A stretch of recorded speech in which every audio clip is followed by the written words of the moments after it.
신축생 소띠분들은 이제부터는 내 거를 지키려고 노력을 하셔야지 여기서 뭔가를 더 벌리게 된다라고 하게 되면 위험 요소가 많이 따라지는 시기이니 지금 현재 가지고 계신 것들을 잘 활용해서 편안한 노후를 즐기자라고 말씀을 드릴게요. 안녕하세요, 고은함입니다. 그래서 오늘 저희가 65세가 되신 우리 소띠분들 65세 소띠의 평생 운에 대해서 이야기 나눠보려고 하는데요. 네. 평생 운이라고 한다면 65세 소띠분들이 어떤 초년 중년을 또 걸어왔고 어떤 말년이 기다리고 있을지 이야기 나눠보려고 해요. 그래서 일단 65세 소띠분들 이분들의 공통적인 좀 특징이나 성향, 성격 먼저 한번 간단하게 알아보고 갈게요. 이분들 공통점은 일복이 참 많다. 그리고 내가 베푼 만큼 받아들이지를 못하고 사람들한테 많이 당해. 그러니까 이거 이제 인덕이 좀 적다라고 표현도 해드리거든.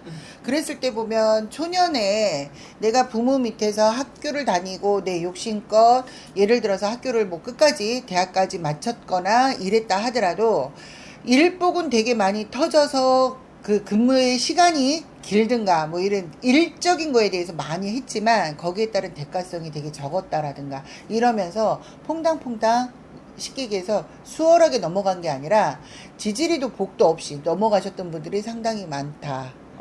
65세 신축생 분들이 그런 점들이 보이거든.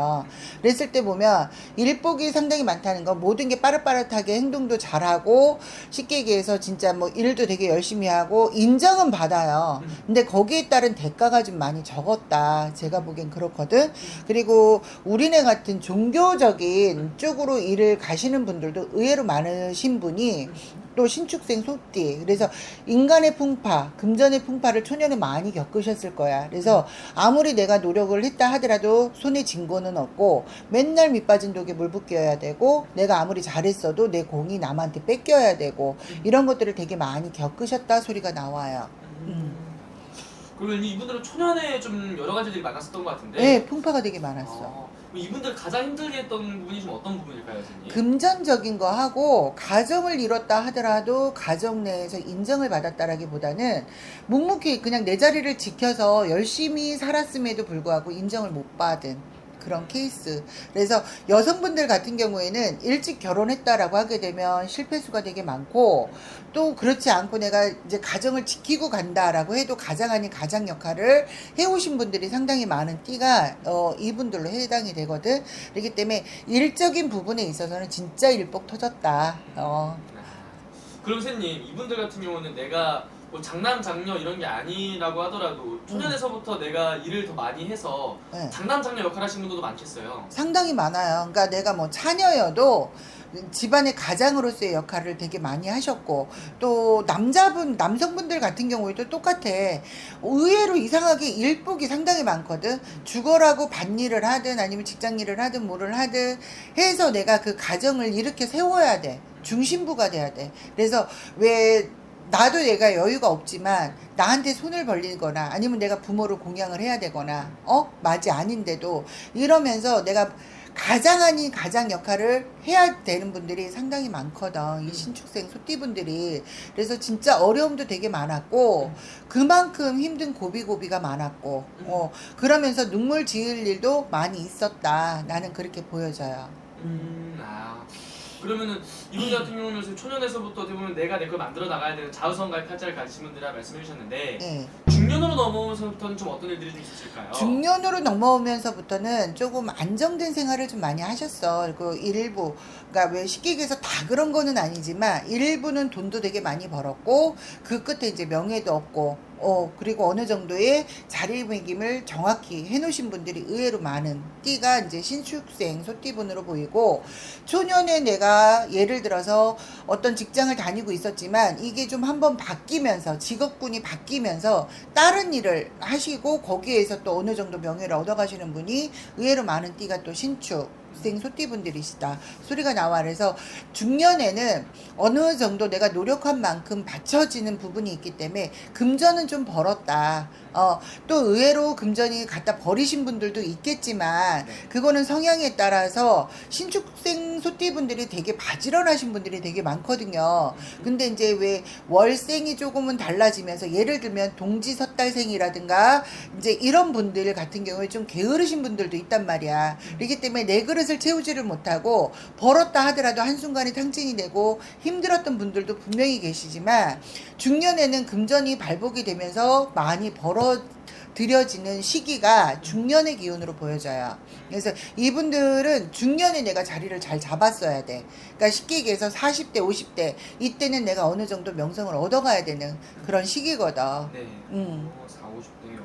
그러면은 선생님 이분들 중에서도 이 중년에 들어서 또 고생을 하신 분들도 있을 거란 말이죠. 그러니까 왜 평탄하게 내가 어느 정도 부를 가지고 갔을 때 생각 한 번을 까딱 잘못해서 뭔가를 판을 바꿨다 그러죠. 우리가 판을 뒤집어서 내가 그때 손해를 보시는 경우, 예를 들어서 서울에 살던 분이 지방으로 이사를 가서 다시 거기에서 내가 뭔가를 개척을 해봐야 되겠다라고 했을 때 그거에 따른 실패수, 또 지방에 계셨던 분이 서울로 올라와서 뭔가를 해봐야 되겠다, 변동을 잘못 주면서 내가 한번 손해를 크게 맛보셨던 분들이 많은 띠가 신축생 소띠. 그래서 50대 때 변동을 가지면서 내가 그때 크게 한번 힘듦을 겪었고 다시 일어나시는 분들이 많은 분들이 신축생 소띠로 보여져요. 그래서 이분들은 초년의 고생에 중년에 내가 돈을 벌었지만 한 번의 변화 변동을 잘못 치고 들면서 고생을 하셨지만 지금은 다시 또 좋아지셨던 분들이 많거든. 그래서 지금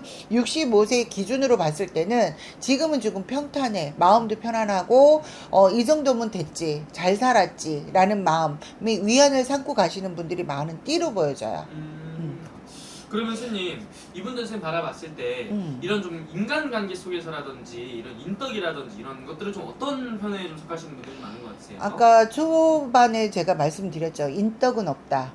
인덕은 없는데 내가 노력한 만큼 부는 추척을 하셨을 거야. 근데 그 와중에 우리가 항상 얘기할 때 사가 낀다 그러죠. 이 사가 낀다는 게 뭐냐면 나는 열심히 노력해서 이만큼을 쌓았지만 또 그만큼 쉽게 얘기해서 남한테 뺏긴 것도 되게 많아. 그래서 예를 들어서 나 급한 일 있어요. 돈 좀 빌려주세요. 금방 갚을게. 그래서 줬는데 그걸 못 받고 뜯기는 경우도 되게 많고, 차라리 내가 없는 사람한테 봉사정신으로 줬으면 덜 아까웠을 텐데 그런 식으로 사람을 너무 많이 믿고 움직이다 보니까 손해를 또 되게 많이 보신 분들이 이 신축생 소띠분들이셔. 그래서 이제는 조금 마음을 다잡아 먹고 내 거에 대한 거를 지키고 그 테두리 안에서 가셔야지, 여기에서 한 번 더 경고망동하게 되면 말년이 되게 탄탄하신 분들이 신축생 손띠분들이거든요. 근데 그 말년이 또 무너질 수 있다. 나는 경고를 한번 드리고 싶어. 왜냐면 어느 정도 쌓아놨고 내가 조금 안심이 되고 안정이 돼 있을 때 이분들이 아차하는 순간에 움직이다가 펑크가 나는 거거든. 그렇기 때문에 뭐 지금 현재 무리하게 투자를 해서 내가 뭔가를 지니고 있고 아직까지 수습을 해야 된다, 그것만 수습을 하시고 다 내려놓으셨으면 좋겠어. 그 옆에 있는 사람들도 보지 말고 그냥 오로지 나 자신만 보고 가셨으면 좋겠다. 저는 그렇게 말씀을 드리고 싶어요. 그러니까 쉽게 말하면 이분들은 도와주고도 어차피 좋은 소리도 못 듣고 오히려 내가 도와주고도 내가 손해보는 경우들이 항상 많이 있었다. 상당히 많죠. 이분들 내 것도 많이 뺏기기도 했고 진짜 말 그대로 눈 뜨고 당한 경우가 되게 많으신 분들이 이 신축생 소띠분들이세요. 그래서 이제는 더 이상 안 그러려면 아무리 말년이 탄탄하다 하더라도 지금의 시기가 가장 중요하거든요. 70이 되고 80이 되면 그때는 내가 뭔가를 움직여서 성과를 얻는다라기보다는 내 거를 지키고 가셔야 되는 시기란 말이야. 이분들이 말년에 본다라고 하게 되면 자식의 복도 있고 또 금전도 어느 정도 깔고 앉았기 때문에 말년은 되게 편안하다, 평탄하다, 이렇게 우리는 표현을 해야 된단 말이에요. 그렇지만 아차하는 순간에 이분들 같은 경우, 신축생 소띠분들 같은 경우에는 항상 사가 껴있거든. 사가 꼈다는 건 인간들이 언제 어느 순간에 주변 사람이 틱 하고 나를 건드릴 수 있단 말이야. 그래서 그 중심만 제대로 쓰면 내가 말년에 있어서는 진짜 평탄하게 잘 가실 수 있기 때문에 그 점만 유의하셔라. 나는 그렇게 말씀을 드리고 싶어요. 아, 좋습니다. 그럼 선생님, 이분들 이제 앞으로 중요한 거는 이제 또 말년에 들어가시는 분들이잖아요. 그렇죠. 말년에 이분들이 좀 어떻게 보면 가장 좀 잡아야 되는 기회들이 있다면 어떤 쪽에서 많이 찾아올 것 같으세요? 이분들은 이미 이제 문서를 잡을 만큼 잡으신 분들은 지금 넉넉하게 잡으신 분들이 되게 많아. 그렇기 때문에 여기서 더 이상 벌리지 마라. 여기서 더 뭔가를 벌리게 되면 그게 나한테 무리수가 돼. 그래서 문서적인 거에 있어서 쉽게 얘기해서 내가 없는 사람이 하나 정도 잡는 거는 무방하지만 있는 사람이 욕심을 부려서 저거 재테크 하면 괜찮을 것 같아. 나중에 노후에 팔아도 돈이 될 것 같아. 해서 무리수를 던져서 뭔가를 지금 이 시점에서 더 잡는다. 그거는 큰 무리가 되기 때문에 이제는 더 벌리지 마라. 저는 그렇게 말씀을 드리고 싶어요. 그래서 더 벌리지만 않는다면 있는 거를 활용을 해서 내 거에 대해서 움직이거나 내가 힘듦이나 이런 것들은 겪지 않고 지나가기 때문에 있는 거에 지금 만족을 하고 가셔야 된다. 저는 그렇게 말씀드릴게요. 좋습니다. 그럼 마저 이분들이 한 말씀 해주시면서 마지막 인사 부탁드릴게요. 살아오면서 풍파 없는 분들 없거든요. 초년, 중년, 말년에 내 부모의 덕이 없었고 내가 인덕이 없기 때문에 고비고비 넘어오신 분들이 상당히 많은 띠가 신축생 소띠 분으로 보여지고, 또 내가 일복이 넘치다 보니까 열심히 일을 해서 지금의 현 이치까지 올려놓으신 분들도 상당히 많은 띠가 신축생 소띠 분들로 보여요. 그렇기 때문에 이 신축생 소띠 분들은 이제부터는 내 거를 지키려고 노력을 하셔야지, 여기서 뭔가를 더 벌리게 된다라고 하게 되면 위험 요소가 많이 따라지는 시기이니 지금 현재 가지고 계신 것들을 잘 활용해서 편안한 노후를 즐기자라고 말씀을 드릴게요. 알겠습니다, 선생님. 오늘 또 좋은 말씀 또 감사합니다. 네, 고맙습니다.